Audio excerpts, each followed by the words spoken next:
la minute professionnelle, aujourd'hui sur le thème de l'arthrose. Donc on m'a demandé si l'alimentation pouvait soulager l'arthrose. Alors, ce serait vraiment prétentieux de dire au jour d'aujourd'hui qu'il existe vraiment un type d'alimentation qui pourrait vraiment soulager l'arthrose. Par contre, effectivement, on peut essayer d'aller mettre en place quelques conseils alimentaires ou quelques modifications à son alimentation. Par contre, ce que je veux vous faire comprendre, c'est que il ne faut pas penser que ces conseils sont des conseils miracles et surtout ne pas penser que ça fonctionne avec tout le monde. Ce que je veux vous faire comprendre, c'est que ce qui a fonctionné avec votre voisin qui a de l'arthrose ne fonctionnera pas forcément avec vous qui avez de l'arthrose aussi.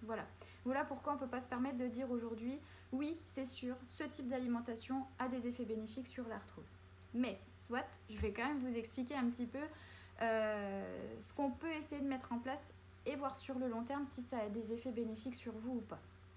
Ce qu'on essaye de rechercher, on sait que l'arthrose est une maladie inflammatoire, donc ce qu'on va chercher à éviter dans l'alimentation, ce sont les aliments pro-inflammatoires. Et je vous donnerai des exemples après.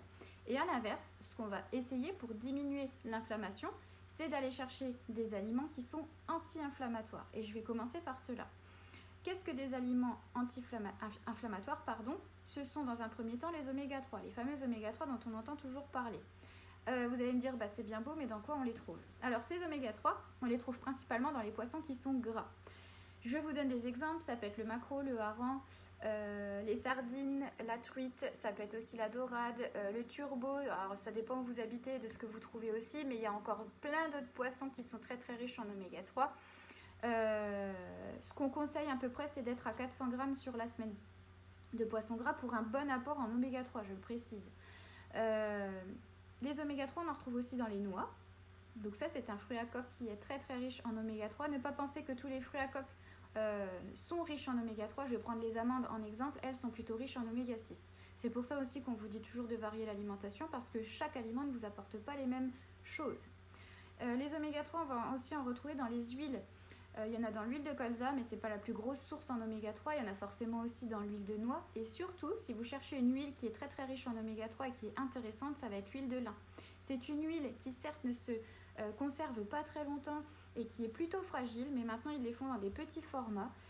Et moi, ce que je vous conseille, c'est de varier vos huiles, comme ça, justement, ça vous permet d'apporter un petit peu de tout dans votre alimentation. Ce qu'on va conseiller aussi pour tout ce qui est anti-inflammatoire, ce sont les polyphénols. Alors vous allez me dire, oui, c'est bien beau, qu'est-ce que c'est que ces trucs-là? En fait, les polyphénols, tout simplement, et c'est pour ça que vous allez voir que finalement, une alimentation anti-inflammatoire, c'est tout simplement une alimentation variée. Et c'est pour ça qu'on vous demande de varier aussi votre alimentation. Les polyphénols, on les retrouve tout simplement dans les fruits et les légumes, et aussi dans l'huile d'olive. D'où l'importance d'aller varier les huiles, parce que chacune ne vous apporte pas les mêmes choses. On vous dit souvent aussi de suivre les fruits et légumes de saison. C'est pour leur apport aussi en antioxydants, qui sont des aliments anti-inflammatoires. Les antioxydants, en fait, plus vous allez respecter les saisons et les fruits et légumes des saisons, plus ces fruits et légumes de saison vous apporteront leurs bienfaits dans des quantités qui sont maximales, puisque vous respectez la saison pour laquelle ils doivent être récoltés. Voilà. Donc finalement, ce que je suis en train de vous raconter, c'est que si vous mangez beaucoup de fruits et de légumes, des poissons gras, des huiles de bonne qualité, ce que beaucoup de personnes font quand même, vous voyez qu'on est déjà sur de l'alimentation anti-inflammatoire. On va passer sur ce qui est pro-inflammatoire, là pour le coup, donc ce qui va quelquefois favoriser l'inflammation. Tout d'abord, ça va être un excédent d'oméga 6. Et indirectement, on va essayer d'éviter aussi tout ce qui est acides gras trans, ce qu'on appelle les acides gras trans. Et finalement, ces choses-là, on les retrouve dans les viandes grasses, dans les charcuteries, dans les viennoiseries, dans les biscuits du commerce. Donc c'est pour ça aussi que quand on vous dit de limiter les viandes grasses, et là c'est des conseils généraux, je ne parle pas que de l'arthrose, moi je conseille souvent, les viandes grasses c'est de les limiter sur la semaine et de privilégier les viandes blanches, et bien finalement on est dans un certain équilibre qui favorise l'alimentation anti-inflammatoire plutôt que pro-inflammatoire. Et finalement, si vous diminuez vos viandes grasses, vous diminuez aussi les oméga 6. Et c'est ce qu'on va rechercher en fait. Qu'il n'y ait pas une alimentation qui soit trop riche en oméga 6 et qui soit plutôt riche en oméga 3. Et finalement, quand on respecte un petit peu les règles de base d'une hygiène alimentaire, on est déjà dans cette alimentation-là.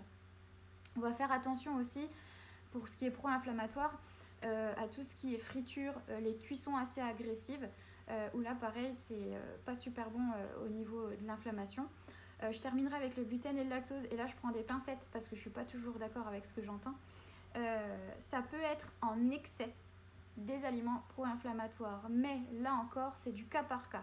Moi je récupère beaucoup de patientes qui me disent ah ben moi mon rhumato il m'a fait supprimer tous les yaourts parce qu'il y a du lactose, il m'a fait supprimer tout ce qui était à base de gluten, le but n'étant pas de supprimer quelque chose de votre alimentation mais de le réduire et de voir sur le long terme s'il y a un effet. S'il n'y a pas d'effet et que c'est frustrant pour vous d'avoir supprimé certaines choses, ça ne sert à rien de continuer.